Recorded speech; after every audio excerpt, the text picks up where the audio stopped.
কাফের বেঈমানেরা ইসলামের তেমন ক্ষতি করতে পারবে না। ইসলামের সবচাইতে বেশি ক্ষতি তারাই করবে যারা মুসলমান সেজে বেড়াবে। ইসলামের সবচাইতে বেশি ক্ষতি তারাই করবে যারা মুসলমান সেজে বেড়ায়। আমাদের বাংলাদেশে আসল মুসলমান বেশি না নকল মুসলমান বেশি? জোরে কোন। আসল তো আমাদের বাংলাদেশে একেবারে কম দেখা যায়, নকল মুসলমানের সংখ্যা বেশি। এই জন্য এরা কিন্তু মুসলমান সাইজা ইসলামের সবচাইতে বড় ক্ষতি করে। নবী বললেন সাহাবীরা, আলীকে আমার সামনে নিয়ে আসো। যখন হযরত আলীকে নবীর সামনে নিয়ে আসা হয়, যখন তীরটা ধরে হাত দিয়েছে টান, হযরত আলী এত জোরে চিৎকার মারছে, সঙ্গে সঙ্গে নবী আমার কলিজার মধ্যে হাত ঢুকায় দেয়। সাহাবীরা বললেন, ইয়া রাসূলুল্লাহ, আলীর পিঠের টেনে টান দিলাম, কিন্তু আপনি কলিজার মধ্যে হাত দিয়ে কেন কাঁদতেছেন গো নবী, জানতে চাই। আল্লাহর নবী বললেন, সাহাবীরা রে, এই আলী আমার কলিজার টুকরা। কারণ আমার আল্লাহ বলেছেন, আমার বান্দা সমূহের ভিতরে সবচাইতে যুবক বান্দাকে আমি আপনার ফাতেমার জন্য কবুল করেছি। সেদিন থেকে আলী কিন্তু শুধু বাহিরে নাই, হযরত আলী আছে আল্লাহর নবীর কলিজায়। যখন তীরে হাত দিয়ে টান মারছে, মনে হয় ওই টানটা নবীর কলিজার মধ্যে লাগতেছে। নবী বললেন, সাহাবীরা রে, আমার আলীকে তোমরা কষ্ট দিও না বাবা, তোমরা কষ্ট দিও না। সাহাবীরা কান্দে বলে, হুজুর, তাহলে আলীর পিঠের মধ্যেই বুঝি তীরটা থাকবে, এই তীর বুঝি বের করা যাবে না? আল্লাহর নবী বললেন, একটু ধৈর্য ধারণ করো। আলী যখন নামাজের ভিতরে থাকবে, ওই সময় তার তীর টেনে বের করতে হবে। হযরত আলী যখন নামাজের ভিতরে থাকবে, খুব খেয়াল করে শুনতে হবে, নামাজের তিনটা দিক আছে। একটা হলো নামাজের শুরু, একটা হলো নামাজের ভিতর, আর একটা হলো নামাজের শেষ। সেটা ছিল আসরের নামাজ। ধরে কোন নামাজ?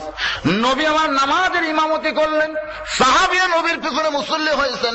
ইমামতের আগে নবী দুইজন সাহাবীকে ডাক দিয়ে বললেন, এ জাবের আর হুযায়ফা, আজকে কিন্তু তোমরা জামাতের সঙ্গে নামাজ পড়বা না। তোমাদের দুইজনের দায়িত্ব হলো আলীর পিঠের তীর তোমাদের টেনে বের করতে হবে। নবীর হুকুম মাইনারা জামাত তরক করেছে। নবী যখন নামাজের সেজদায়, ওই সময় জাবের আর হুযায়ফা হযরত আলীর পিঠের উপরে পা দিয়া এত জোরে তীর টান মারছে, তীর শুধু বের হয় নাই, তীরের সঙ্গে গোস্ত পর্যন্ত খসে আইছে। নামাজ শেষ করে আল্লাহর নবী যখন সাহাবীর দিকে মুখ ঘুরায় বসলেন, এমন সময় জাবের আর হুযায়ফা রক্তমাখা তীর আর গোস্তের টুকরা যখন নবীর সামনে জমা দিলেন, আল্লাহর নবী এত কান্দা কোনদিন কান্দে নাই।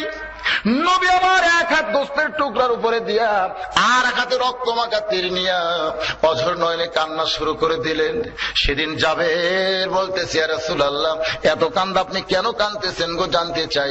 আল্লাহর নবী বললেন, সাহাবীরা রে, তোমরা বুঝতে পারতেছো না বাবা, আলীর পিঠের গোস্ত দেখতেছো, কিন্তু এই গোস্তটা মনে হয় আমার কলিজার ভিতর থেকে টেনে বের করা হয়েছে।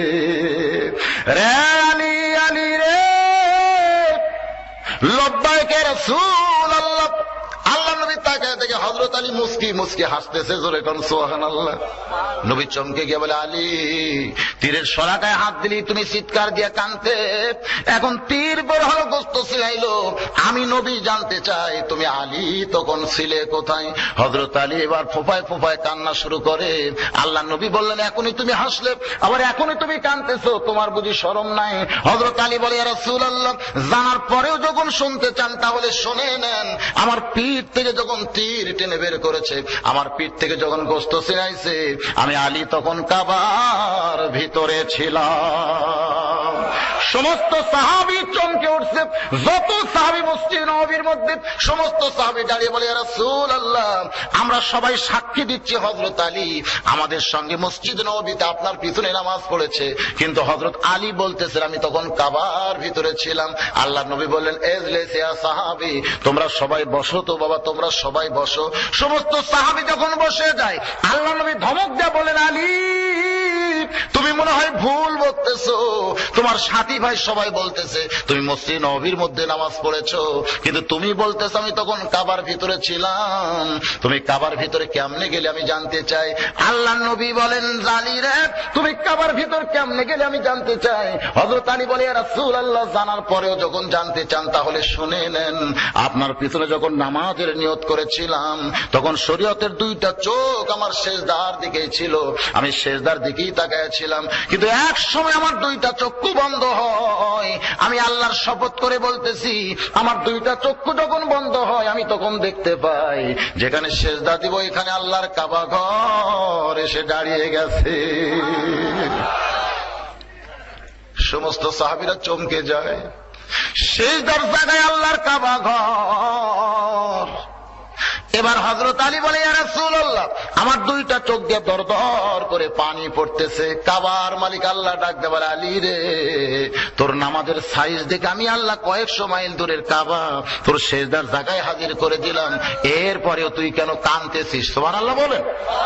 তোর নামাজের কি দেখে সাইজ ধরে কোন, তোর নামাজের কি দেখে সাইজ দেখে আমি আল্লাহ খুশি হইয়া কয়েকশো মাইল দূরের কাবা তোর সেজদার জায়গায় হাজির করে দিলাম, এরপরেও তুই এমন করে কেন কান্দিস? এ কথা কে বলতেছে? আরো জোরে কর। আল্লাহ কি বান্দার সঙ্গে কথা কয়? হয় না? যখন আপনি কোরআন শরীফ পড়বেন আপনি কিন্তু কোরআন পড়তেছেন না, আপনি তখন আল্লাহর সঙ্গে গল্প করতেছেন। এই জন্য আল্লাহ নবী বলেছেন, সাহাবীরা রে, মুসা শুধু নিজে কালিমুল্লাহ ছিল কিন্তু তার উম্মতেরা কালিমুল্লাহ হবার পারে নাই, কিন্তু আমার উম্মতেরা যারা কোরআন শরীফ পড়বে কঠিন হাসরের ময়দানে মুসা নবীর সঙ্গে কালিমুল্লাহ টুপি পরে আল্লাহ তাদের জান্নাত দিয়া দিবে। তাহলে আপনার যখন কোরআন পড়েন তখন কার সঙ্গে কথা কন? বান্দার সঙ্গে আল্লাহ কথা কয়, আল্লাহর সঙ্গেও বান্দা কথা কয়। আমার আল্লাহ ডাক দেওয়া, আলী রে, তোর নামাজের সাইজ দেখে আমি আল্লাহ খুশি হয়ে কয়েকশো মাইল দূরের কাবা তোর সেজদার জায়গায় হাজির করে দিলাম, এরপরেও তুই এমন করে কেন কান্দিস? হযরত আলী বলে, আল্লাহ তুমি কাবা আমার সেজদায় দিয়ে আমারে খুশি করতে পারবা না। আল্লাহ বলে, তাহলে তুমি কি চাও? আলী বলতেছে, আল্লাহ আমি কোনোদিন কাবাকে সেজদা দিয়া খুশি না, কাবার মালিকের কুদরতি পায়ে একটু সেজদা দিবার চাই। আল্লাহ ডাক দেওয়া, আলী রে, কাবার মালিককে যদি সেজদা দিবার চাস তাহলে আয় আয় কাবার ভিতরে আয়। হযরত আলী বলে, ইয়া রাসূলুল্লাহ, আমি যখন কাবার ভিতরে গেলাম এমন সময় আমার পিঠ থেকে হয়তো তীর টেনে বের করেছে, গোশত ছিলাইছে, আমি কিছুই বুঝতে পারি নাই। সাহাবীরা বললেন, হুজুর এইটা কোন কাবা? এই কাবা সম্পর্কে আমরা জানতে চাই। আল্লাহর নবী বললেন, এইটা মক্কার কাবা না। তোমরা মনে করতেছো আলী মক্কার কাবার মধ্যে ঢুকছে, এটা মক্কার কাবা না। কারণ মক্কার কাবার কি দাম আছে? ওই কাবা তো ইব্রাহিম নবী পাথর দিয়া বানাইছে, কিন্তু আমি যখন ফতে মক্কার দিনে মক্কা বিজয় হলো, আমি নবী যখন কাবার দরজা করলাম দেখি অসংখ্য মূর্তি দিয়া কাবা ভরায়া রাখছে। আল্লাহ নবী বললেন, সাহাবীরা রে, এই কাবার কোনোই পাওয়ার নাই, কাবার কোনো পাওয়ার নাই। কাবার পাশে যদি আল্লাহ ওয়ালারা না থাকে, কাবার মধ্যেও মূর্তি ঢুকে যায়, এই কাবা ততদিন পর্যন্ত সুন্দর থাকবে যতদিন কাবার পাশে আল্লাহ ওয়ালারা থাকবে। আল্লাহ ওয়ালার কারণে কাবার দাম বাড়ে। জোরে সোরে কোন সুবহানাল্লাহ। সাহাবীরা বললেন, হুজুর তাহলে এটা কোন কাবা জানতে চাই। আল্লাহ নবী বললেন, শুনে নাও, এই কাবা সম্পর্কে আমি তোমাদের শোনাই। দুনিয়াতে একদিন কাবা থাকবে, মসজিদ নববী থাকবে, বাইতুল মুকাদ্দাস থাকবে, পৃথিবীর কোটি কোটি মসজিদও থাকবে, তারপর ইসরাফিল সিংহায় ফুঁক দিবে। জোরে কোন দিবে কি দিবে না? এতগুলো মসজিদ থাকবে, কাবা থাকবে, মদিনা থাকবে, তারপরে ইসরাফিল কিন্তু সিংহায় ফুঁক দিবে, কিয়ামত হয়ে যাবে। কিন্তু আমি রাসূল আল্লাহর শপথ করে বলতেছি, তোমাদের মতন একটা কাবা সাহাবী যতদিন দুনিয়াতে থাকবে ততদিন পর্যন্ত আল্লাহর কিয়ামত হবে না। তাহলে মক্কার কাবা কিয়ামত আটকাবার পারবে? যখন পারবে। কিন্তু আপনাদের মতো একটা কাবা যতদিন দুনিয়াতে থাকবে ততদিন কিয়ামত হবে না। জোরে কোন সুবহানাল্লাহ। দাম বেশি কার? দাম বেশি কার? আমরা তো মনে করি কাবারই দাম, কাবারই দাম। ভাইজান একটু মনোযোগ দিয়ে শোনেন। ঘোড়া চোর এবার দরজা থেকে তাকায় দেখতেছে ভিতরে যে মানুষটা নামাজ পড়তেছে, নামাজের সাইজ কি? খারাপ না ভালো? ঘোড়া কি চুরি করা যায়? গোটা দুনিয়া যদি চুরি করা যায় তাও কি আলী জানতে পারবে? জোরে কোন জানতে পারবে? কারণ নামাজের ভিতরে আলী দাঁড়িয়ে গেছে, নামাজের বাহিরে নাই। 2 রাকাত নামাজের ভিতরে যখন হযরত আলী এবার ঘোড়া চোর সমানে ঘোড়া টানতেছে, কিন্তু ঘোড়া নড়তেছে না। ঘোড়ার 4টা পা বালির মধ্যে ঢুকে গেছে। চোর পিছনে সে ঘোড়া ধাক্কা দেয়, ঘোড়া সামনে যায় না, সামনে গিয়ে লাগাম ধরে টানতেছে, তারপরে ঘোড়া যায় না। ঘোড়া চোর মনে মনে চিন্তা করে, এত আশা করে চুরি করার নিয়তে ঘোড়া ধরলাম, এরপরেও যখন ঘোড়া টানি যায় না, ধাক্কা দিলেও সামনে যায় না, এই ঘোড়া তো চুরি করা যায় না। কোন ঘোড়া ধরলাম রে, কোন ঘোড়া ধরলাম? কারণ ঘোড়া হযরত আলীরে চিনে, কিন্তু ঘোড়া ধরা মানুষ আলীরে চিনে না। সুবহানাল্লাহ। কর চিনাচিনের একটা ব্যাপার আছে না নাই? যেমন নমরুদের আগুন, চুলার আগুন কিন্তু ইব্রাহিম নবীকে চিনে। জোরে কর সুবহানাল্লাহ। কিন্তু নমরুদ আগুনকে চিনে না। ঘোড়া ধরার মানুষটা আলীরে চিনে না, কিন্তু ঘোড়া হযরত আলীরে চিনে। এই জন্যই চোর সমানে টানতেছে, ঘোড়া যখন নড়তেছে না, চোর রাগ করে ঘোড়ার মুখের লাগাম খুলে নিয়ে যখন চইলা যায়, মনের মধ্যে একটা হিংসা হয়েছে, চুরি করার নিয়তে ধরলাম, যখন ঘোড়া চুরি করার পারতেছি না, ঘোড়ার লাগাম আর আমি মুখে রাখবো না, আস্তে করে ঘোড়ার লাগাম খুইলা নিয়ে চোর যখন চইলা যায়, এমন সময় আল্লাহর বান্দা হযরত আলী 2 রাকাত নামাজ শেষ করে মসজিদ থেকে বের হচ্ছেন। বের হওয়ার আগে 2টা দিরহাম হাতের মধ্যে নিয়েছেন। সুবহানাল্লাহ। যদি পকেটের মধ্যে থাকে তাহলে কি? পকেটের মধ্যে যদি 2টা দিরহাম থাকে, যদি বাহির হইয়া দেখে যে ঘোড়া তো ঠিকই আছে, মানুষটা ধরি আছে, টাকা 2টা দিব না, আমি তার ওরে দিবার চাইনি, এটা তো মনে মনে। ধরে কারণ ঠিক কি না? এরকম নফস ধোকা দিবার পারে কি পারে না? পারে না। আমাদের পকেটে যদি টাকা থাকে আর যদি বলি আল্লাহর কাছে দেন, আল্লাহ দেন, মন কয় দেশ না রে, এই টাকা তুই, এই টাকার মালিক তো তুই, দিবি কি শুনবে? বলে না এরকম? এই টাকা তো তোমার টাকা, দেশ না, দেশ না, দেশ না, দিলি লস, দিলি লস। এই মনটা কিন্তু মানুষকে ফাঁকির মধ্যে ফাইলা দেয়। হযরত আলী এই জন্য 2টা দিরহাম হাতের মধ্যে নিয়ে আল্লাহর ঘর মসজিদ থেকে বের হচ্ছেন। মসজিদ থেকে বের হওয়ার একটা নিয়ম আছে না নাই? কোন পায়ে? শুধু বাম পায়ে বের হলে হবে না, জবান খুলে একটা দোয়াও পড়া লাগবে। আল্লাহুম্মা ইন্নী আসআলুকা মিন ফাদলিক। হযরত আলী যখন মসজিদ থেকে বের হচ্ছেন, সরাসরি ঘোড়ার দিকে তাকায় নাই, কারণ আল্লাহ বলতেছে মুমিন পুরুষ যারা হবে তারা যখন রাস্তা চলবে তখন তাদের নজর থাকবে কোন দিকে? জোরে কোন? পায়ের দিকে, নিচের দিকে। কুল্লিল মুমিনিনা ইয়াগুদ্দু মিন আবসারিহিম। আল্লাহ কোরআন শরীফের মধ্যে বলেছেন মুমিন পুরুষ যারা হবে তারা যখন রাস্তা চলবে তখন তাদের নজর থাকবে মাটির দিকে। মাটির দিকে তাকায় যদি প্রত্যেকটা মুমিন পুরুষ রাস্তা চলে, আর রাস্তা দিয়ে যদি শাবনুর পপি ঘুরে বেড়ায়, লাভ আছে? এই মেয়েরা যে রাস্তায় সাইজ হয়ে ঘোরে, কি জন্য ঘোরে জানেন? কি জন্য ঘরে? যদি মেয়ে সুন্দরী হয়ে এবার সেই রকম সাইজে রাস্তায় ঘুরতেছে, কিন্তু একটা পুরুষও তাকায়নি। রাসূল বলেছেন ভুল কর্মে যদি একবার নজর যায়, দ্বিতীয়বার তাকানো জায়েজ নাই। একবার তাকাইছে, তাকানোর পর এই যে মাটির দিকে তাকাইছে, আর মেয়ের দিকে তাকাই না। মেয়ে বাড়ির যে কান্নাকাটি করতেছে, একজন বলে কান্দিস কেন? কয় আমার ঢপ নাই। তো ঢপ নাই কেমনে বুঝলি? কয় যে মরদ একবার আমারে দেখছে সে আর দ্বিতীয়বার দেখে নাই। আমার সাইজ যদি ভালো হতো বারবার কুত্তের মতন তাকায় থাকতো, কিন্তু একবার দেখার পর আর কেউ তাকায়নি। আজকে যদি আল্লাহর হুকুম, নবীর হাদিস আমরা আমল করি, তাহলে একটাও বেয়াসাইজা মেয়ে রাস্তায় আসবে না। ধরে কোন ঠিক কিনা? রাস্তায় মেয়েরা কেন আসে? আসার পিছনে কারণ হলো আমরা কে বারবার ওদের দিকে তাকাই আর মিস কল মারি। বাজান গো, আজকে যুবকেরা উত্তর পাড়া, দক্ষিণ পাড়া, পশ্চিম পাড়ায় ঘুরতেছে। এই মেয়েরা কেন তারা বের হচ্ছে? কারণ এই যুবকদের মিস কলের কারণে। আমরা যুবকগুলো যদি, পুরুষগুলো যদি আল্লাহর আইন পালন করি, একটা মেয়েও কিন্তু রাস্তায় আসবে। জোরে কন? তাহলে দোষ কি আমাদের না মায়েদের? আমাদের দোষ নাই? আমার ছোট ভাই ওয়াজ করলো, আর দায়ুস লা ইয়াদখুলুল জান্নাহ, দাউস কোনদিন জান্নাত পাবে না। হাদিস শরীফে দাউস মানে নারী না। সাহাবারা প্রশ্ন করলেন, হুজুর দাউস কোন নারী? আল্লাহ নবী বললেন দাউস কোন নারী না, দাউস হলো ওই সকল পুরুষ যাদের অধীনে নারীরা পর্দা করে না। দাউস হলো ওই সকল পুরুষ যাদের অধীনে নারীরা কি করে না? পর্দা করে না, তারা হলো দাউস। দাউস মানে নারী না, পর্দা হীনা নারী না। দাউস হলো সকল পুরুষ যাদের অধীনে নারীরা পর্দা করে না। আমার অধীনে আমার বউ আছে না নাই? জনগণ আছে না নাই? আমার বউকে যদি আমি পর্দার মধ্যে রাখি, রাখতে পারবো না? ফখরুদ্দিন হওয়া লাগবে, জিল্লুর রহমান হয়ে কাম হবে না, ফখরুদ্দিন হওয়া লাগবে।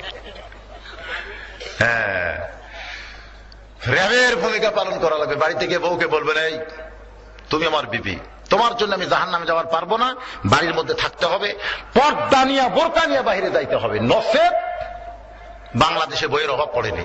এরকম যদি একটু সিগন্যাল দেন, রেড সিগন্যাল, ওইকার পর্দা ছাড়া বের হবে।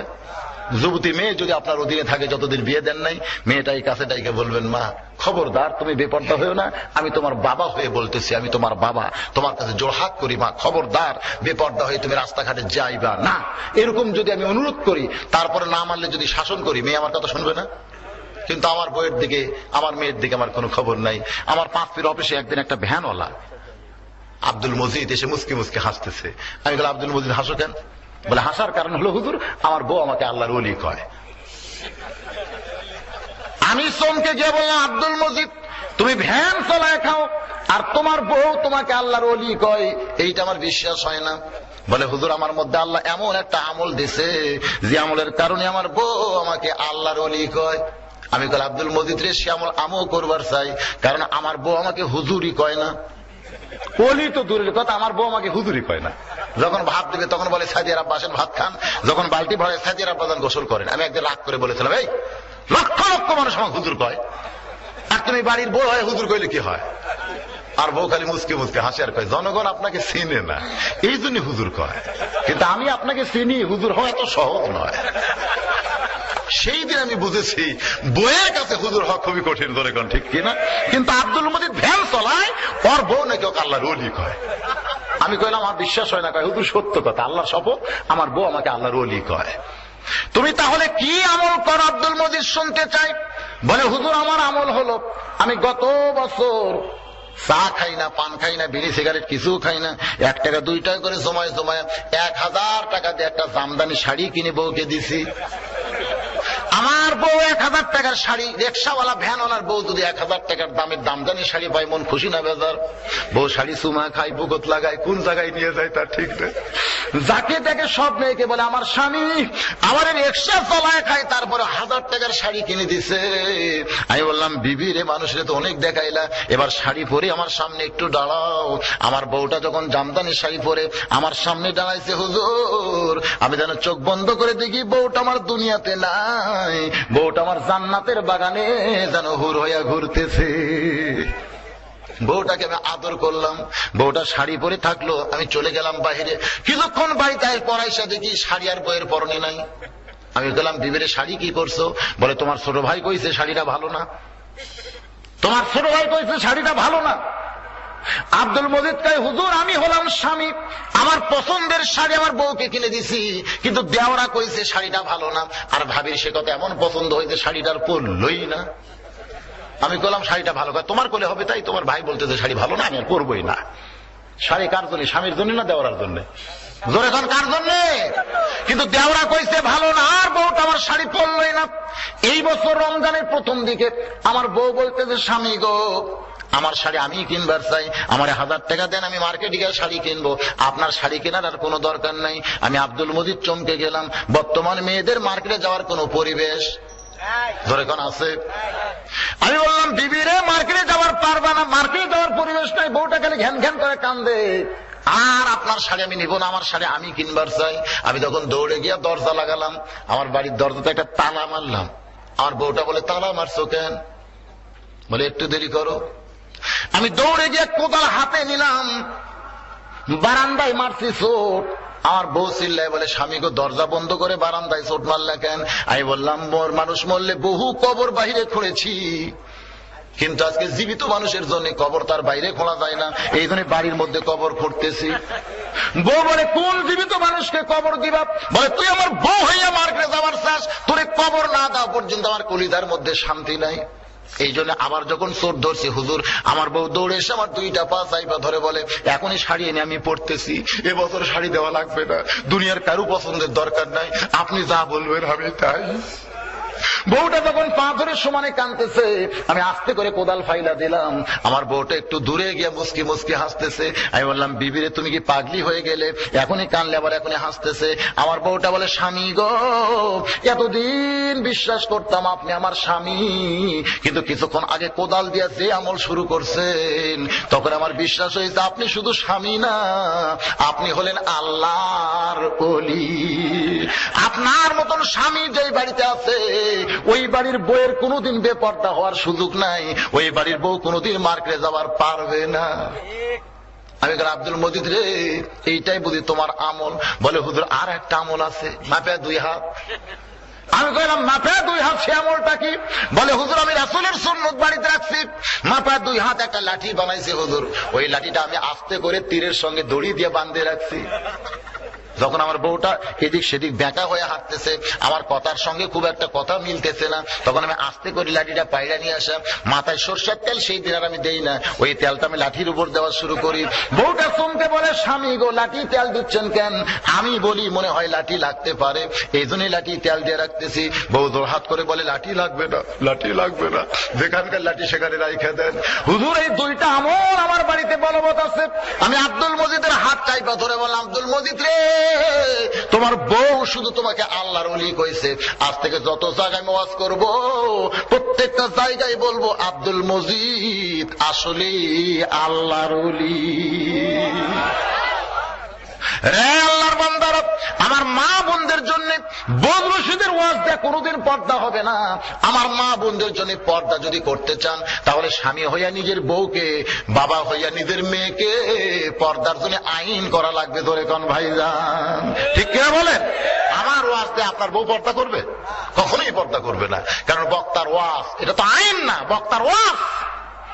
আর বাড়িতে স্বামী করবে আইন। ধরে কোন কি? আমি কি আইন তৈরি করতে পারবো? আইন করতে হবে আপনাদেরকে। যেটা বলতেছিলাম খুব মনোযোগ দিয়ে শোনেন।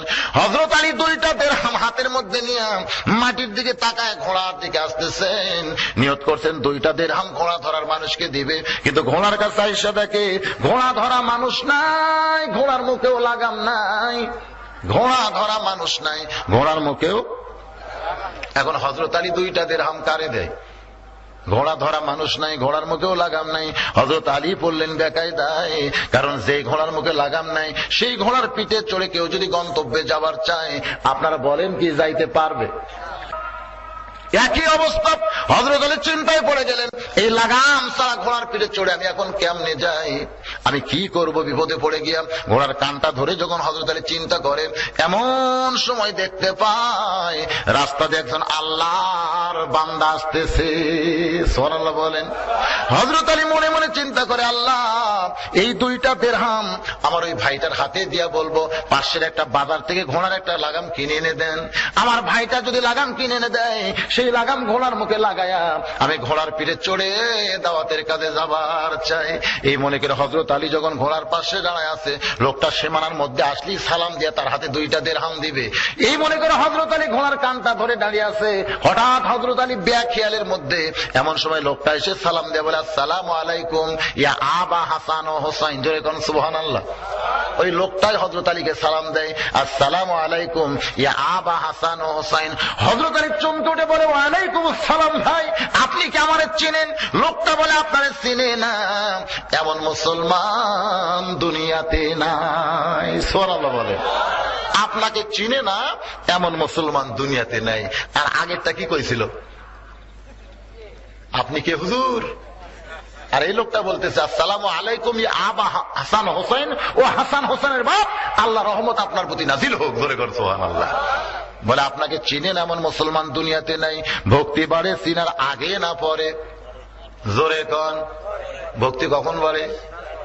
এই যে আপনাদের কৈশোর কানার একটা গ্রাম নাই, ওই কানারে এক লোক ওই আপনার চার একটা দোকান দেয়, ওই রেলগেটের ওই সাইডে দোকান দিচ্ছিল। তা আমি একদিন চা খাইতে হইতে বললাম, ভাই লিগার খুব একটা ভালো না। লোকটা রাগ করে কয়, হুজুর ভালো না লাগলে উঠে যান, আপনার মতন বহু মানুষ খায়, এতই গরম ভাই। কিন্তু কৈশোর কানারে যখন ওয়াজ করে ওর দোকানে যখন গেছি, হুজুর আপনি যতদিন মন চায় চা খাবেন, হুজুর টাকা দেওয়া লাগবে। আমি বললাম, ভাই তোমার কি মনে আছে একদিন একটু কইছিলাম লিগার খারাপ, তুমি যে গরম কই, তখন আপনাকে চিনতাম না হুজুর, কিন্তু এখন আপনাকে চিনি। ভক্তি হয় কখন? চিনার আগে না পরে। একেবারে চিন্তা না করে আপনি চলে যান। বহু লোক আমার দোকানত খায়, আপনার মতন পানসা হুজুরের দরকার নাই। কিন্তু যেদিন বলে চিনেছে সেদিন বলে যতদিন আপনি খাবেন দাম দেওয়া লাগবে না, কারণ আপনাকে চিনি, আপনি সাধারণ মানুষ না, আপনি মাওলানা বজলুর রশিদ। এটা চিনার আগে হয় না, চিনার পরে ভক্তি হয়। ধরে কোন ঠিক কিনা? হযরত আলী বলতে যে ভাই আপনি কি আমার চিনেন? বলে আপনারা চিনেন এমন মুসলমান দুনিয়াতে নাই। হযরত আলী বলে আপনি আমারে কেমনে চিনলেন জানতে চাই। বলে আল্লাহর নবী আপনারে চিনাই দিছে। আল্লাহর নবী একদিন সাহাবীদের সামনে বলেছিল, রে আমার সাহাবীরা রে, তোমরা শুনলে আশ্চর্য হয়ে যাবে, তোমাদের মাঝখানে এমন একজন মহান ব্যক্তি বসে আছে যে আমি নবীর দিক চাইতেও দুই দিক দিয়ে সৌভাগ্যবান। সুবহানাল্লাহ বলেন। সাহাবীরা বললেন, হুজুর আপনার চাইতে সৌভাগ্যবান কোন ব্যক্তি দুনিয়াতে নাই। আপনাকে সৃষ্টি না করলে আল্লাহ কুল কায়নাত সৃষ্টি করত না, তাহলে আপনার চাইতে সৌভাগ্যবান ব্যক্তি দুনিয়াতে কে আছে আমরা এটা শুনতেও চাই না। আল্লাহর নবী বলেন, তোমরা শুনতে না চাইলে কি হবে, আমি তোমাদের জানাতে চাই। সাহাবীরা বললেন, হুজুর তাহলে সৌভাগ্যবান ব্যক্তিকে আমরা শুনবো এখন। আল্লাহর নবী বললেন, তাহলে শুনে নাও, বাবা আদম থেকে আমি নবী পর্যন্ত যত নবী দুনিয়াতে আইছে, এই নবীর বিবিরা জান্নাতি, কিন্তু জান্নাতি নারীদের নেত্রী কোন নবীর বিবি হতে পারবে না। জান্নাতি নারীদের নেত্রী হবে আমার কলিজার টুকরা মা ফাতেমা। এই ফাতেমার স্বামী যিনি, তিনি হলেন পৃথিবীর সব চাইতে যোগ্য স্বামী। ধরে কর না সুবহানাল্লাহ। আল্লাহ নবী বললেন, আমার চাইতেও স্বামীর দিকটা আলী হলো সৌভাগ্যবান, কারণ তার বউটা হলো জান্নাতি নারীদের নেত্রী। রে সাহাবীরা শুনলে আরো আশ্চর্য হবে। বাবা আদম থেকে আমি নবী পর্যন্ত যত নবী দুনিয়াতে আইছে, এই নবীর সন্তানেরা জান্নাতি নবী হওয়ার পারবে, কিন্তু জান্নাতি যুবকদের সর্দার কোন নবীর সন্তান হতে পারবে না। জান্নাতি যুবকদের সর্দার হবে আমার কলিজার টুকরা হাসান আর হোসাইন। এই হাসান হোসেনের বাবা যিনি, তিনি হলেন পৃথিবীর সবচাইতে সৌভাগ্যবান বাবা। আল্লাহ নবী আপনারা চিনাই দিছে, আপনারা চিনেন এমন মুসলমান দুনিয়াতে আছে? হুজুর আপনি এভাবে দাঁড়ায় আছেন, বলে ভাই 2টা দিরহাম নাও, বাজার থেকে একটা লাগাম কিনে এনে দাও। লাগাম কেন? বলে আমার ঘোড়ার মুখে তো লাগাম নাই। লোকটা চমকে বলে, হুজুর আমি শুনেছি ইসলামের ভিতরে আল্লাহর নবীর পরে আপনার চাইতে বড় আলেম আর কেউ নাই। সুবহানাল্লাহ কোন। আনা মাদিনাতুল ইলমি ওয়া আলিউ বাবুহা, আমি হচ্ছে ইলমের শহর, আলী হচ্ছে তার দরওয়াজা। সুবহানাল্লাহ কোন। আপনার চাইতে বড় আলেম পৃথিবীতে কেউ নাই। এই নবীটা, এই ডিগ্রিটা কে দিয়েছে? আল্লাহর নবী। ধরে কোন কে? একদিন দস্তরখানার মধ্যে সাহাবীদেরকে নিয়ে নবী আমার খাওয়া দাওয়া করতেছেন, খুরমা খেজুর। ধরে কোন কি খেজুর? নবী আমার নিজে খুরমা খেজুর খাচ্ছে আর আলীর সামনে বিছি রাখতেছে। আলীও খুরমা খেজুর খাচ্ছে, সামনে বিছি রাখতেছে। কিছুক্ষণ পর আল্লাহ নবী বললেন, সাহাবীরা রে, আজকে দেখো আলীর ক্ষুধা কত বেশি লাগছে, একলাই কতগুলা খুরমা খেজুর খাইছে, বিছি ঠিক যে দেখা যায়। হযরত আলী দাঁড়িয়ে বলেন, নবীর সাহাবীরা রে, আমার ক্ষুধা বেশি লাগছে, আমি বিছি বেশি বের করেছি, এটা ঠিক, কিন্তু তোমরা বলো তো ক্ষুধা কার বেশি, যে বিসি বের করে না বিসি সহ খায়?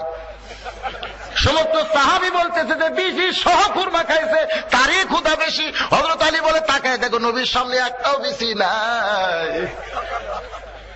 সঙ্গে সঙ্গে নবী আমার দাঁড়িয়ে বলে, রে সাহাবীরা রে, আমার আলী সাধারণ কোন মানুষ না, আমি হচ্ছে ইলমের শহর, আলী হচ্ছে তার দরওয়াজা। আল্লাহ রাসূল দুনিয়া থেকে বিদায় নেওয়ার পরে প্রত্যেকটা সাহাবী হযরত আলীকে ওস্তাদের মতো সম্মান করতেন। সুবহানাল্লাহ কোন।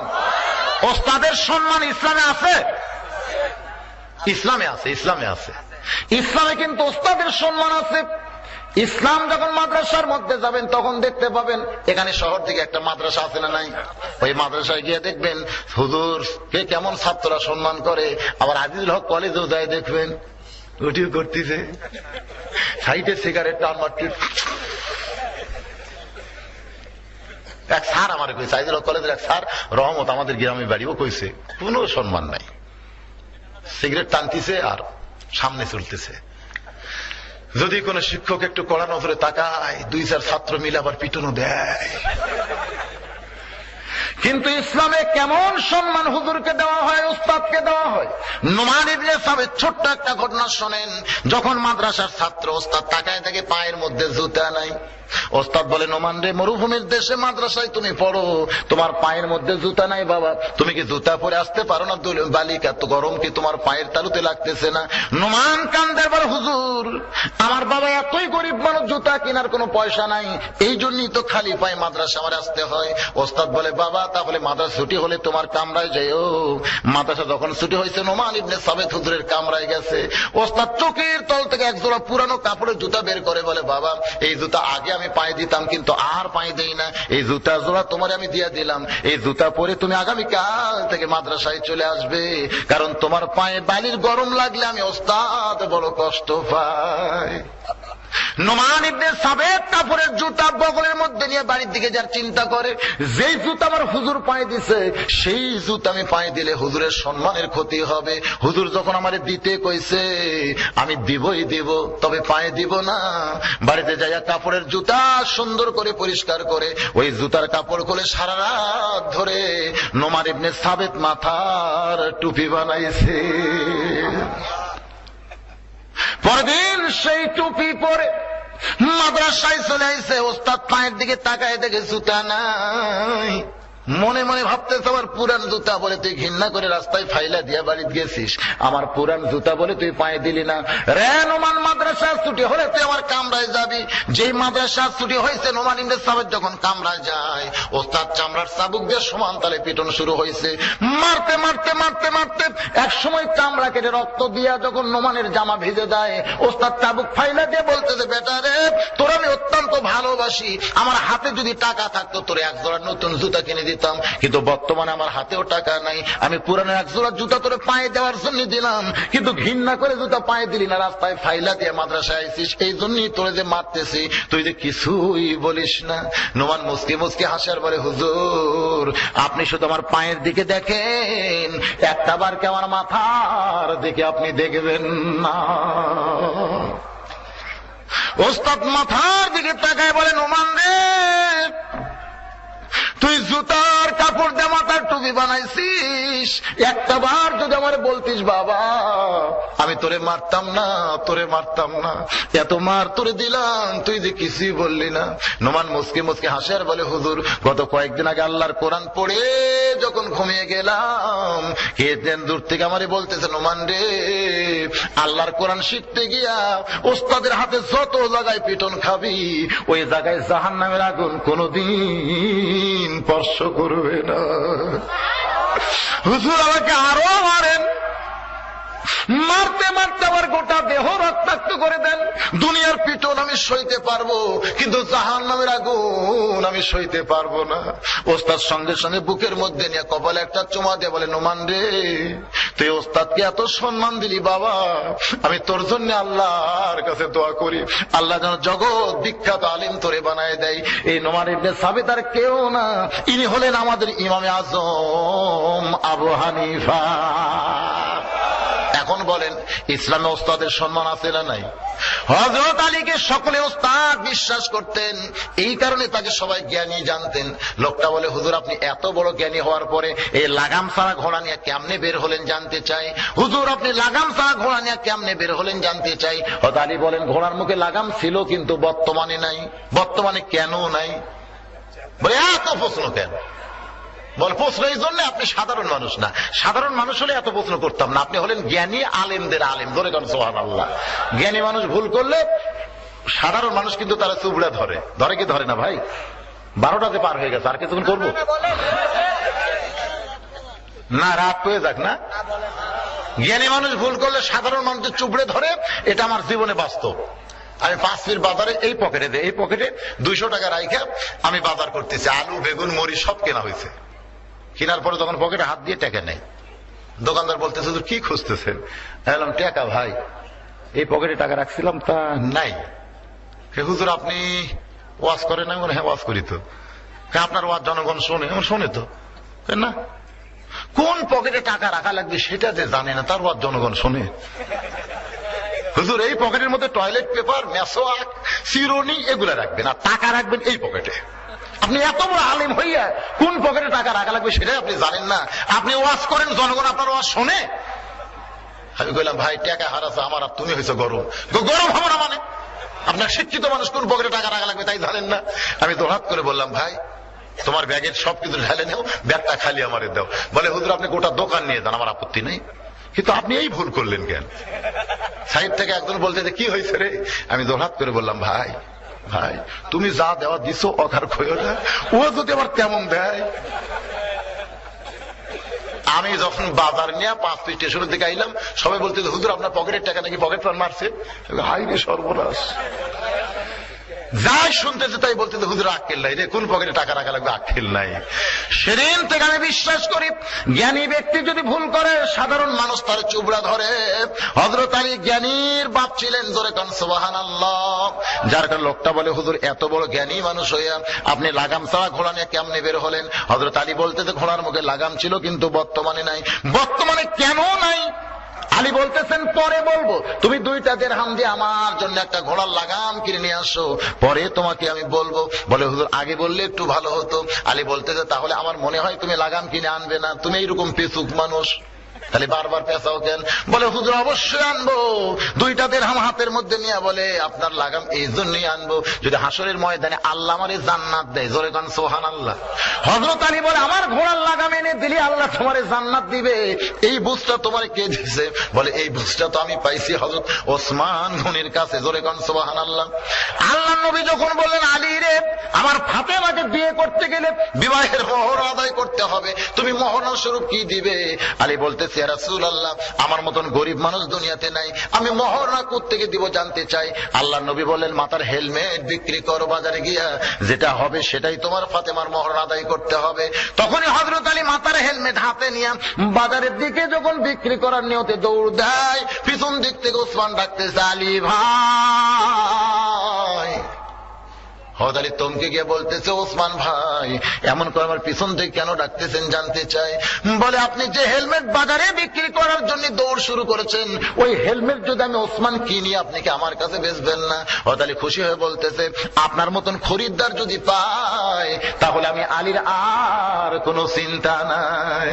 সুবহানাল্লাহ। কোন ওসমান গনি বললেন কত দাম নিবা? হযরত আলী বললেন চাইলেই ঠকা। আমি হলাম গরিব মানুষ, আপনি হলেন ধনী মানুষ, আপনার কাছে কত আমি চাবো? গরিবদের চাওয়ার আর কি আছে? যা আপনার মনে নয় একটা দিয়ে দেন। সঙ্গে সঙ্গে হযরত ওসমান 1 থলিয়া টাকা হযরত আলীর হাতে দিলেন। হয়তো হেলমেট কেন ওসমানের হাতে দিয়ে যখন দৌড় শুরু করবার চান, ওসমান করে পিছন দিক থেকে ডাক দেয় বলে আলী ভাই কত দিলাম, একটাবার কি গুনিয়ে দেখবা না? আলী মুস্কি মুস্কি হাসে আর বলে এক মুসলমান আর এক মুসলমান কোনদিন ঠকায় না। বলে গুনে দেখা হলো রাসূলের সুন্নাত। গুনে দেখা কার সুন্নাত? এটা এই জন্য উসমান বলেছেন, আল্লাহ বলেছেন, কারণ ফাতেমার বিবাহের মহরনা কত এর সংখ্যা জানার দরকার আছে না নাই? গুনে দেখলেন 480 দিরহাম। হযরত আলী কান্দের বলে ওসমান ভাই একটা মাথার হেলমেটের দাম কি কোনোদিন এত হয়? এত দাম না আপনি হেলমেট কেন কিনলেন? ওসমান কান্দের বলে আলী রে আসাদুল্লাহিল গালিব যে হেলমেট মাথায় দেয় গোটা দুনিয়া বিক্রি করলে সে হেলমেট কোনোদিন কেনার উপায় নাই, আমি আবার তোমার হেলমেট তোমারে দিয়া দিলাম। হযরত আলী কান্দের বলে ওসমান ভাই এই বিপদের দিনে এত বড় উপকার আপনি আমার কেমনে করলেন শুনতে চাই। ওসমান বলে জান্নাতের আশায় নবীর মা। সুবহানাল্লাহ। আল্লাহ নবী বহুদিন বলতেন আমার মেয়ে হলো 3টা, আমার মেয়ে হলো 3টা। সাহাবীরা বলতেন হুজুর আপনার মেয়ে তো 4টা। আসলে সাহাবীরা মনে করছে নবী তো উম্মি নবী, গুনবার জানে না, এই জন্য হয়তো বলতেছে আমার মেয়ে 3টা। আল্লাহ নবী বললেন সাহাবীরা রে আমার মেয়ে তো আসলেই 3টা। সাহাবীরা বলে হুজুর আপনার মেয়ে তো হলো 4টা। নবী বললেন তাহলে শোনো, কুলসুম আমার মেয়ে, রোকে আমার মেয়ে, জয়নাব আমার মেয়ে, কিন্তু ফাতেমা আমার মা। আল্লাহ নবী বহুদিন বলতেন আমার মা আমিনা মরে গেছে, আমি ফাতেমাকে মা হিসাবে পাইছি। বহুদিন উম্মে কুলসুম বলছে বাবা আপনি ক্ষুধার জ্বালায় পেটে পাথর বেঁধে বসে থাকেন, ও বাবা আপনার জামাই হলো মক্কা মদিনার সবচাইতে ধনী, আপনি আমার বাড়িতে আসবেন, ভালো মন্দ পাক করে আপনাকে খাওয়াবো, আপনি যেন আর ক্ষুধা নিয়ে কোনোদিন থাকেন না। আল্লাহ নবী বলতেন অবশ্যই আসবো। কিন্তু যেদিন নবী উম্মে কুলসুমার বাড়ি যাইতেন সেদিন নবী দাঁত খিলাল করতে করতে যাইতেন। উম্মে কুলসুমা বলতেছেন, ও বাবা দাঁত খিলাল করতেছেন, বলে পেট ভরা আছে মা, যাওয়ার সময় তোরে একটু দেখার জন্য আইছিলাম। যেদিন আল্লাহ নবীর পেটে ক্ষুধা, পেটে পাথর বেঁধেছে, সেদিন নবী আমার দুনিয়ার কোন পথের কথা খেয়াল নাই, শুধুমাত্র একটা পথ দিয়ে আস্তে আস্তে ফাতেমার বাড়ির দরজায় নবী আমার ডাক দেয়, মা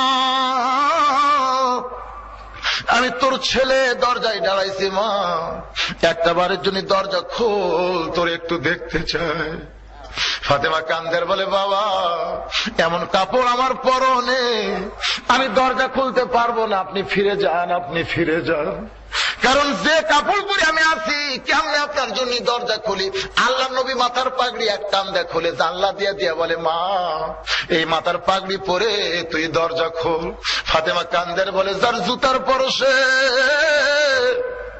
আল্লাহর আরো ধন্য হয়ে যায়, সেই নবীর মাথার পাগড়ি কি কোনদিন পরা যায়? আল্লাহর নবী বলে, সবাই আমার নবী মানবে, তাহলে আমার ছেলে হিসাবে কে ডাকবে? আমি কোনদিন তোর কাছে নবী হওয়ার চাই না মা, আমি তোর সন্তান হয়ে তোরে মা মা বলে ডাকতেছি, আমার পাগড়ি তোর পড়তে কোনো অসুবিধা নাই, মা দরজা খোল। তুই দরজা না খুললে এই দরজায় আমি বসে থাকবো, আমি কিন্তু যাব না। আল্লাহ নবী যখন দরজায় বসতে চায় এমন সময় বলে, বাবা দেন আপনার পাগড়ি দেন। এবার নবীর মাথার পাগড়ি নিয়া ফাতেমা সেই পাগড়ি পরে যখন দরজা খুলে দেয়, আল্লাহ নবী আস্তে করে জুব্বা তুলে বলে, মা এই জন্যই তো তোর বাড়িতে আইছি মা, ক্ষুধার জ্বালায় বড় কষ্ট পাই, তাড়াতাড়ি একটু খাবার দে তো মা, একটু খাবার দে। ফাতেমা কান্দের বলে, বাবা উম্মে কুলসুমা কতদিন আপনাকে বলে ক্ষুধা লাগলে আপনি তার বাড়িতে যাবেন, কিন্তু ভুল করে আপনি ফাতেমার বাড়িতে আইছেন বাবা। আজকে 3 দিন হলে ফাতেমার বাড়িতে কোনো খাওয়া না। আল্লাহ নবী বলে, মা তাহলে তোর ডান হাতখানা দে তো মা, আমি একটু কি যেন করতে চাই। মা ফাতেমা যখন ডান হাতখানা নবীর দিকে দেয়, নবী আমার আস্তে করে নবুয়তের মুখ দিয়ে চুমা খায়, বলে, আল্লাহ আমার মায়ের হাতের মধ্যে যে এত মজা, এক চুমা খাওয়ার সঙ্গে সঙ্গে আমার ক্ষুধা তৃষ্ণা সব দূর হয়ে যায়।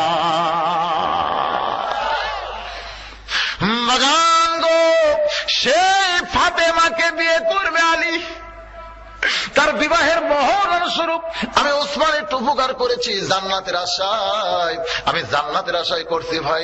লোকটা বলে, হুজুর ওসমানের মতন মহান ব্যক্তি জান্নাতের আশায় যদি আপনার মাথার হেলমেট করে করে আবার টাকা হেলমেট দুইটাই দেয়, আমি কেন জান্নাতের আশায় আপনার ঘোড়ার লাগাম কিনে আনবো না? 2টা দিরহাম নিয়ে লোকটা বাজারে যায়, গোটা বাজার ঘুরতেছে, লাগামের কোনো দোকানই নাই। যেই দোকানে যায় সেই দোকানদারি বলে, এই বাজারে কোনদিন লাগাম বিক্রি হয় না, আপনি গোটা বাজার ঘুরলে কি হবে, ঘোড়ার লাগাম তো আপনি পাবেন না। এইটা হলো ফত্তালি বাজার, এখানে তো সবকিছু পাওয়া যায় না, ধরে কোন ঠিক কিনা? আপনি সোনার দোকানে সোনা পাবেন, কাপড়ের দোকানে কাপড় পাবেন, রাজা বাজারে গিয়ে কি কাপড় খুঁজবেন? রাজা বাজারে কেউ কাপড় কিনবার যায়? কি কিনবার যায় বুঝলেন না? বগুড়াতে যেমন এক একটা মার্কেটে একটা নামের কারণেই চলতেছে, রে আল্লাহর বান্দা সমস্ত বাজারের লোকজন বলতেছে এই বাজারে কোনোদিন ঘোড়ার লাগাম পাওয়া যায় না, এখানে সবকিছু পাওয়া যায় কিন্তু ঘোড়ার লাগাম তো পাবেন না। লোকটা মনে মনে চিন্তা করে, এমন একটা মহান ব্যক্তির ঘোড়ার লাগাম কেনার জন্য আইলাম, আর লাগাম ছাড়া দিরহাম নিয়ে যদি তার সামনে দাঁড়ায় সে তো মনে বড় কষ্ট পাবে। এই নিয়তে লোকটা যখন ফিরে আসতে চায়, এমন সময় লাগাম চোরা, জোরে কন কি চোরা? লাগাম চোরা চিল্লাই বলতেছে, কে নিবা লাগাম, কে নিবা লাগাম, কে নিবা লাগাম? লোকটা সামনে গিয়ে সালাম দিয়ে বলে, ভাই তোমার মতন ভালো মানুষ এই দুনিয়াতে আর কেউ নাই। আমি যখন ফিরেই যাচ্ছিলাম লাগাম কিনতে পারতেছি না, তখন তুমি কে নিবা লাগাম, কে নিবা লাগাম, কোন জায়গার থেকে আল্লাহ তোমারে পাঠাই দিছে? চোর খালি থরথর করে কাঁপতেছে, কারণ চোরকে যদি কেউ ভালো কয় তখন তার অবস্থা ভালো না খারাপ হয়, বুঝেন না? তোমার মতন ভালো মানুষ আর কেউ নাই, তুমি কত দাম নিবা? লাগাম চোরা বলতেছে 2 দিরহাম দিলেই চলবে। লোকটা মনে মনে খুশি, হযরত আলী আমারে 2 দিরহাম দিছে, আর এই লোকটাও 2 দিরহামই দাম চাইছে। 2টা দিরহাম দিয়া ঘোড়ার লাগাম নিয়ে হযরত আলীর সামনে যখন দাঁড়িয়ে যায়, হযরত আলী লাগামের দিকে তাকায়া চোখ দিয়ে দর দর করে পানি পড়তেছে, আর মুখটা মুস্কি মুস্কি হাসতেছে। বাগান গাছের আলোচনায় আমি বলতেছি ইমান থেকে ইয়াকিন আমাদের পয়দা হবে। হযরত আলী দু চোখ দিয়ে দরদর করে পানি পড়তেছে আর মুখটা মুস্কি মুস্কি হাসতেছে।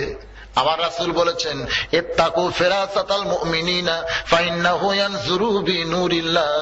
মুমিনদের দৃষ্টি নজরকে তোমরা ভয় করো, তারা তোমাদের মতন দেখবে না, তারা যা দেখবে আল্লাহর নূরের সাহায্যে। জোরে কোন সুবহানাল্লাহ। তারা যা দেখবে কি দিয়া? আল্লাহর নূর দিয়া। আমরা দুই চোখ দিয়ে যা দেখি তাই বিচার করি। জোরে কোন ঠিক কিনা? এই দুই চোখ দিয়ে দেখলে হবে? দুই দিক দিয়ে চোখ দেখলে আমাদের অনেক সময় ইমানটা নষ্ট হবে। নূরিল্লাহ, নূরের চোখ দিয়ে দেখতে হবে। নূরের চোখ যদি খুলতে চান কোন জিনিসটা হাতে নিতে হবে ভাইজান? আল্লাহর কোরআন। সুবহানাল্লাহ বলেন। এই কোরআনকে নূর বলা হয়েছে, আলো বলা হয়েছে। এই কোরআন যত তেলাওয়াত করবেন, ওয়াইজা তুলিয়াত আলাইহিম আয়াতুহু জাদাতুহুম ঈমানান। আজকের এই মাহফিলে তো কোনো কালেকশন নাই, আছে? দেখেন যদি চেষ্টা, মানে আমি ওয়াজ করতেছি ভাইজান, একজন পিছন থেকে বলতেছে বেশি রাত না, ফজর নামাজ পড়বে না। ঠিক আছে তো, বাড়ির যে ঘুম পড়া লাগবে ফজরের নামাজ। আসলে তো তাই, বেশি রাত জায়গা যদি ঘুম দেই নামাজ যদি না হয়। মুরব্বী যা বুঝে ঠিকই বুঝছে, কিন্তু একটা মন্ত্র আমি আপনাদের শিখাই দিব, এইটা যদি আপনারা তেলাওয়াত করে ঘুমায় যান আল্লাহ আপনাদের চেতন করে দিবে। সুবহানাল্লাহ কোন? সেই মন্ত্রটা কি? আল্লাহুম্মা বিইসমিকা আমুতু ওয়া আহইয়া। ওযু করে এই দোয়াটা পড়ে দরুদ পড়তে পড়তে আপনারা ঘুমায় যাবেন। মুয়াজ্জিনের আসসালাতু খায়রুম মিনান নাওম যতই ল্যাপ মাথার উপর দিয়ে তুলে দেন কানের মধ্যে ঢুকে দিবে আল্লাহ। কারণ ঘুম দেওয়ার মালিককে। অনেক লোক কিন্তু রাত 12টার পরে ঘুমের বড়ি খায়, তাও ঘুম ধরে না। ধরে কোন ঠিক না? এরকম আছে না নাই? তাহলে ঘুম দেওয়ার মালিককে, চেতন করার মালিককে। আল্লাহ পাকের কাছে আমরা দোয়া করব, আল্লাহ যেন আজকে আমাদের সবাইকে চেতন পাইয়া ফজরের নামাজ যেন জামাতের সঙ্গে আদায় করার তৌফিক দেয়। সকলে বলে আল্লাহুম্মা আমিন। মুরব্বী ঠিকই বলেছে, কারণ আমি যখন উঠছি ভাই তখন অবশ্য এরকম টাইমে উঠছিলাম, 10টা পরে উঠছিলাম, এখনো 10টা 20 বেজে গেছে। কন্টিনিউ আমি 2 ঘন্টা ওয়াজ করার পরে আমাকে অবশ্য একটা ইশারা দেওয়া হল, যদি কিছু দেয়, যুবকেরা মাহফিল করতেছে, যদি আপনাদের কারো একটু মন চায় 10 টাকা 20 টাকা 50 টাকা 100 টাকা, এর জন্য 5টা মিনিট। তারপর হযরত আলী কাঁদতেছে আর হাসতেছে, মনে আছে আপনাদের? লাগামের দিকে তাকায় এরপরের কি ঘটনা শোনার দরকার আছে না নাই? হ্যাঁ, এই জন্য 5টা মিনিট আমি আপনাদের সুযোগ দিলাম। যুবকদের বলতেছি, বাবা বহু টাকা তো মোবাইলে ফ্যাক্সি দিছো, আজকে জান্নাতে ফ্যাক্সি দেওয়া যায় না? এই বলার সঙ্গে সঙ্গে এক যুবক দৌড়াইছে, মাশাআল্লাহ মাশাআল্লাহ, 100 টাকা জান্নাতে ফ্যাক্সি দিছে, মাশাআল্লাহ মাশাআল্লাহ, 100 টাকা দিছে। এরকম কি আর 100 200 500 দেওয়ার লোক নাই? হ্যাঁ, শহর দিকে আল্লাহ রহমত করবে। আসো বাবা, এদিকে আসো, রহমত যাই বলতেছে, একটু আসো, রহমতুল্লাহ চলে আসো, সোনার স্থান চলে আসো। 10 12 20 12 যাই যাবার আল্লাহর রাস্তায় একটু দান করো। আল্লাহর একজন বান্দাকে চকচকে 100 টাকা দিছে বাবা। দেখেন তো এরকম কারো মন চায়? এই যুবকদেরকে সহযোগিতা করেন, কোরআনের মাহফিল প্রত্যেক বছর করবে, না করলে গান নিয়ে আসবে। কয়েকদিন আগে ফরিদা পারভিনের গান হলো না? এই জায়গাতে আছে, মাশাআল্লাহ। কি রে, মাশাআল্লাহ না মরশাল্লাহ? এই জায়গায় হয়েছে, এই জায়গায়। আল্লাহ, আসলে জায়গার কোনো দোষ নাই, জায়গার কোনো দোষ নাই। ওইদিকে অন্ধকার, ওইদিকে অন্ধকার, ওই অন্ধকারের কোনো দোষ নাই। আলো জ্বলান লাগবে, ধরে কোন ঠিক কিনা? আলো জ্বলাইলে অন্ধকার দূর হয়ে যাবে। জায়গার কোনো দোষ নাই, জায়গাটা আজকে জান্নাতের বাগান হয়ে গেছে। তো আপনারা গানের মাহফিল না করে যুবকরা যেন কোরআনের মাহফিল করে সহযোগ। ওয়ালাইকুম আসসালাম, মাশাআল্লাহ। আমার এক ভাই 100 টাকা করছে দান, আর এক ভাই 100 টাকা দান করছে, আল্লাহ কবুল করেন। আল্লাহ বিসমিল্লাহির রহমানির রহিম। আল্লাহ তোমার একজন বান্দা 40 টাকা করা মানিকে যা ছিল সব করছে দান, আল্লাহ কবুল করেন। আর একজন 10 টাকা করছে দান, ভ্যান চালায়, জমি জমা নাই, ভ্যান চালায়। দেখেন কি বুঝেছে, ওইটা আমার সম্পত্তি। আল্লাহ শরীরকে যেন সুস্থ রাখে, কামাই যেন বরকত দেয়। এই কোরআনের মাহফিলে দান করার কারণে আল্লাহ যেন জান্নাত ঘরের মালিক বানায়। আল্লাহ তোমার বান্দারা পাগলের মতন দান করতেছে, আল্লাহ কবুল করেন। যারা যে নিয়তে দান করলো আল্লাহ দানকে কবুল করেন। আল্লাহ নেক নিয়ত নেক আশা পুরা করেন, আল্লাহুম্মা আমিন। আল্লাহ তোমার একজন যুবক বান্দা বলছিলেন ইন্নী হবে ফিতনা, আমি ফিতনাকে মহব্বত করি, এর উত্তর পাই না। এই উত্তর পান নাই? মোবাইলে শুনছেন তাই না? ঠিক আছে, আজকে উত্তর দিয়ে দিও, মাশাআল্লাহ। হ্যাঁ, একটা উত্তর পাই নাই। মোবাইলে ওয়াজ শুনছে তো, মোবাইলের ওয়াজ গুলো অর্ধেক তোলে না, এই জায়গাতে বড় বিপদ। আল্লাহ তোমার একজন বান্দা 20 টাকা, আর একজন 10 টাকা, আর একজন 10, আর একজন 20, আর একজন 40, আর একজন 120, মাশাআল্লাহ মাশাআল্লাহ। 500 টাকার লোট শহর দিকে নাই রে, 500 টাকার লোট নাই রে, 500 টাকার লোট নাই। কেউ দেখান না ভাই, না থাকলেও খালি টাকাটা দেখান তো দেখে আছে। আল্লাহ তোমার একজন 10 আর একজন 100, আর একজন 100 টাকা করছে দান, আল্লাহ দান কবুল করেন, আল্লাহ নেক নিয়ত নেক আশা পুরা করেন। সকলে বলে আমিন। সভাপতি সাহেব দিবে তাই বলতেছেন, সভাপতি তাই বলতেছেন।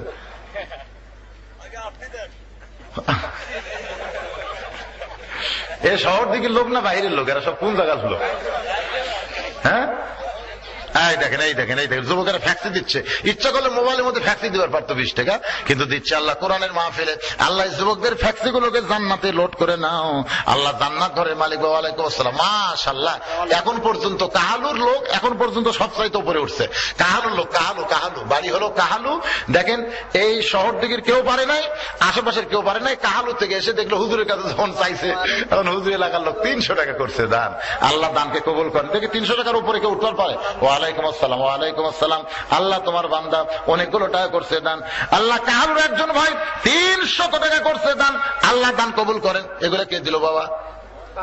5 জন মিলে করছে দান। যুবকেরা আল্লাহ দানকে কবুল করেন, নেক নিয়ত নেক আশা পুরা করেন। ওয়ালাইকুম আসসালাম। দেখেন দেখেন আপনাকে এলাকার যুবকগুলো দেখেন, সবাই আজকে জান্নাতে ফ্যাক্সি দিল। আল্লাহ যে যাই দিল আল্লাহ জান্নাতের মালিক বানায় দেওয়ার একজন 50 টাকা করছে দান, আল্লাহ কবুল করেন, আল্লাহ নেক নিয়ত নেক আশা পুরা করেন। আল্লাহুম্মা আমিন। কবুল করো কবুল করো মোদের কামনা, দানকারীকে দিবেন জান্নাত, আল্লাহ নিরাশ করবেন না। আল্লাহ তোমার একজন বান্দা 20 টাকা দান করছে, আল্লাহ কবুল করেন। আবার পকেটে হাত ঢুকাই, আমার মোবাইল নম্বর। হ্যাঁ, মোবাইল নম্বর তো এখন এখানে বলা যাবে না, কার্ড আছে আপনার গাড়ির ওখানে গেলে, আপনার আমার হেল্পার আছে, ওদের কাছে কার্ড আছে, একবার কাটলেন সেটাই ভালো হবে। হ্যাঁ, আল্লাহ তোমার একজন বান্দা 50 টাকার একজন 10 পুচকে, একটা পুচকে মানুষ হয় রে, 10 টাকার একজন 10 আর একজন 10 ছোট গুলো দিবার ধরছে। মাশাআল্লাহ। মা কে রে?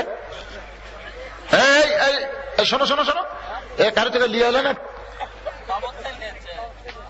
লিল্লাহে তাকবীর। মনে করছিলাম 500 দেখাবারই পারবে না, 500 দান করে দিছে। মাশাআল্লাহ মাশাআল্লাহ সুবহানাল্লাহ। আল্লাহ তোমার একজন বান্দা 500 টাকা করছে দান, আল্লাহর এক যুবক অনেকগুলো টাকা করছে দান, আর এক যুবক আল্লাহ তোমার 70 টাকা করছে দান, আল্লাহ দানকে কবুল করেন। টাকার কিন্তু ঠিক হয়ে গেছে, অনেক টাকা হয়েছে মাশাআল্লাহ। এখন সবাই বসেন ভাই, আর যদি কেউ দান করে উঠকান একটু আল্লাহর রাস্তে করেন। পিছনে যারা আছেন আল্লাহর রাস্তে বসেন, আল্লাহর রাস্তে বসেন। এই মাহফিলের সবচাইতে গুরুত্বপূর্ণ জিনিসের নাম হলো মোনাজাত। জোরে বলেন, নাম কি? মোনাজাতের গুরুত্ব আছে না নাই? আর দোয়া মুখুল ইবাদত, দোয়াটা হচ্ছে ইবাদতের মগজ। আমি ওয়াজ করতে বুঝাই থাকি যে মুরব্বী দোয়ার জন্য বসে আছে, হ্যাঁ দোয়ার জন্য বসে আছে। এতগুলো মানুষের দোয়া আমরা তো করতে পারি না সব সময়। আপনার ওই নীলফামারীর একটা বাস, ওই যে ফুড ভিলেজের ওখানে আপনার দেখছেন একটা বিশাল ব্যাংক আছে, ব্যাংকের নাম কি? শাকফলা না, ওই যে ফুড ভিলেজ। ফুড ভিলেজের আগে একটা ব্যাংক নাই? চান্দাই কোনার আগে যে একটা ব্যাংক আছে, একটা ব্যাংক নাই এরকম? ওখানে একবার হয়তো ঘোগা বটতলা হয়েছে, ওইখানে একটা অ্যাক্সিডেন্ট হয়েছিল। নীলফামারীর বাস মানে টিয়ারিং ফেল করে একবারে খাদের মধ্যে পড়ছে। এমন হয়ে পড়ছে, আপনার হয়তো পেপারে দেখছিলেন, অনেকগুলো মানুষ মারা গেছিল সেইবার, অনেকগুলো মানুষ মরছিল। কিন্তু একজন মানুষের নাম ছিল মুজিবর। নীলফামারীর লোকেরা খুঁজতেছে, মুজিবরকে পাচ্ছে না, কিন্তু একটা লাশ পাওয়া গেল, মাথা নাই, মাথা ছাড়া একটা লাশ। মানে এমন ভাবে গ্লাসের মধ্যে পড়ছে না, কি হয়েছে, মাথাতে কোন জায়গাতে আছে, এখন বাস তো আছে পানির মধ্যে, কিন্তু দেহ পাইছে, মাথা নাই। সবাই বলতেছে মুজিবরের লুঙ্গি হলো হলুদ আর শার্ট হলো লাল। সবাই দেখতেছে যার মাথা নেই তার লুঙ্গি হলুদ আর শার্ট লাল। নীলফামারীর লোক বলে এটাই মুজিবর হবে। মুজিবর মনে করে মাথা ছাড়া বাড়িতে নিয়ে গেছে। মুজিবরের বউ বাপ মা যারা ছিল সবাই কান্দাকান্দি শেষ। কবর দেওয়ার পরে যেদিন কলমা পড়ার দিন, জোরে কোন কি পড়া? কলমা পড়ার দিন মুজিবর মাথা নিয়ে হাজির। আসলে মুজিবর মরেই নাই, মুজিবর আহত হয়েছিল। সিরাজগঞ্জের লোকেরা কানা হেস্তা করে হাসপাতালে নিয়ে ওরে সেবা শুশ্রূষা করে 7 দিন পর 8 দিন পরে যখন চলে আইছে বাড়িতে, কিন্তু আয়সা দেখে মিলাদ চলতেছে। কিসের মিলাদ রে ভাই? সবাই বলে তুমি কেডা? আমি তো মুজিবর। কয় মাথা পাইলা কোথায়? যারা কলমা পড়তেছিল তারা মারছে দৌড়। মুজিবর ফিল হয়ে চলে আইছে মাথা দিয়ে। মুজিবর বইয়ের কাছে গিয়ে বলতেছে, বিবি রে, বলে তুমি কে? বলে আমারে তুমি চিনো না, আমি হলাম তোমার স্বামী।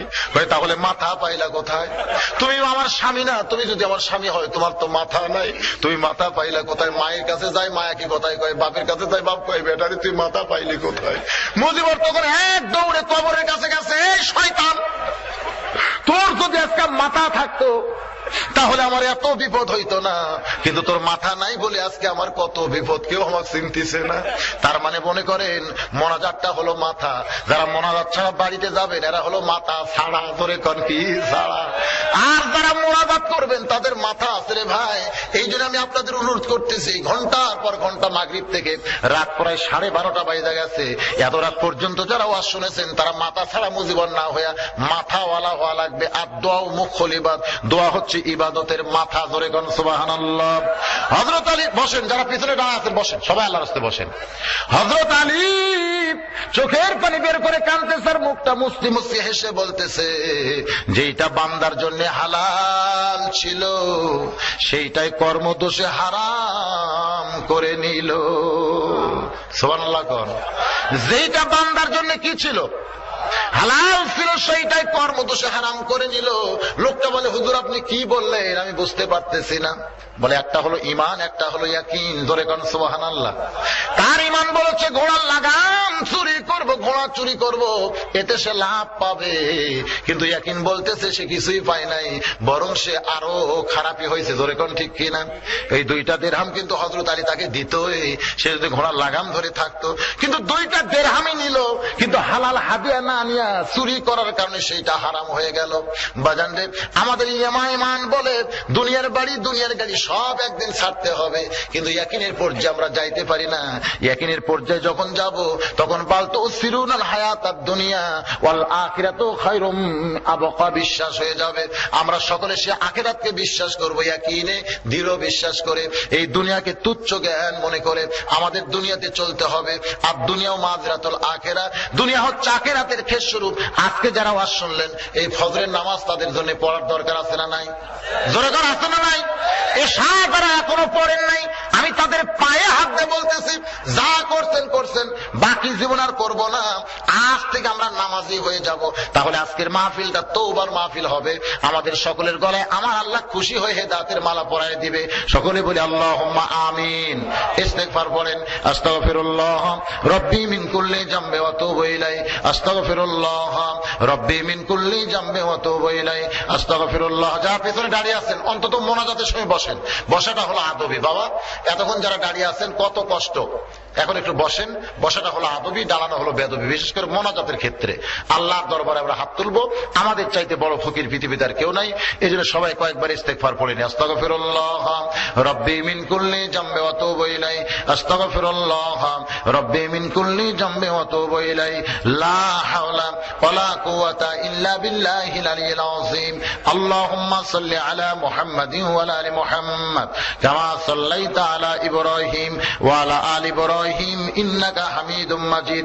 আল্লাহুম্মা বারিক আলা মুহাম্মাদিন ওয়া আলা আলি মুহাম্মাদ কামা বারাকতা আলা ইব্রাহিম ওয়া আলা আলি ইব্রাহিম ইন্নাকা হামিদুম মাজিদ। আজকের মাহফিলের সভাপতি সাহেব আছে? ঠিক আছে। আচ্ছা, শুরুতেও আয়াত তেলাওয়াত, শেষেও আয়াত তেলাওয়াত, কোরআনের একটা আয়াত তেলাওয়াত করে এরপরে মোনাজাত হবে ইনশাআল্লাহ।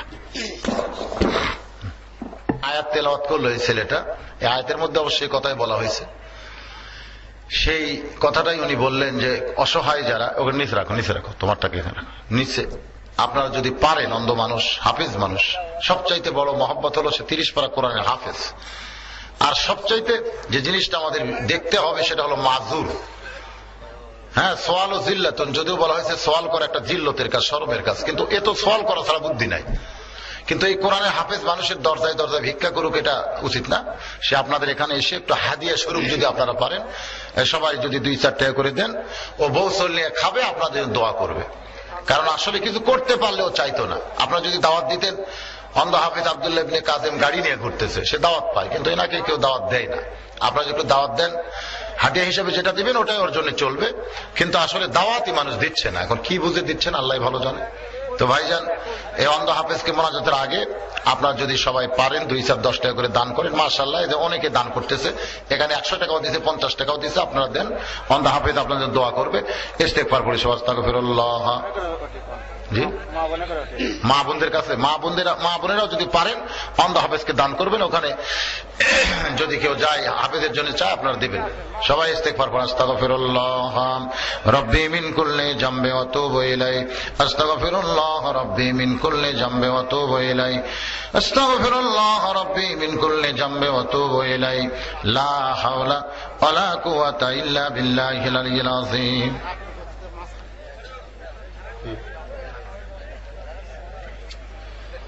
এখনই দোয়া হবে। যারা হাফেজ সাহেবকে দিবেন তারা পরেও দিতে পারবেন মোনাজাতের পরে। এখন দোয়া হবে, দোয়ার জন্য সকলে বসেন, আল্লাহর রাস্তায় বসেন। অনেক টাকা হাফেজ সাহেবকে দিয়েছেন।